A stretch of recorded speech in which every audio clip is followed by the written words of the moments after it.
So this is how you can connect a Facebook page to Instagram. Hey everyone, welcome to our guide for Instagram.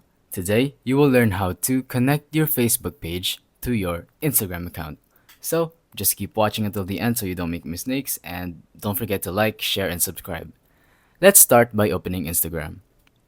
Once you're here, you will be put to your homepage. So tap on your profile pic at the bottom right corner, and then find the three lines at the top right corner. Once it loads, just simply tap on Account Center, and here, you will want to tap on Profiles. So just simply tap on Add Account, and then Add Facebook Account. That is how you can link your Facebook page to your Instagram account. Now let me show you how to do it on Facebook. Find the menu at the bottom right corner of the screen, and then find the gear icon at the top right corner of the screen. So once again, you will want to find Account Center and then tap on the blue text saying See More in Account Center. So once again, just tap on Profiles and then tap on Add Accounts.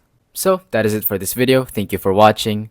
Don't forget to leave a like and subscribe, and let us know in the comments if the tutorial worked or if you have any questions. Thank you and goodbye.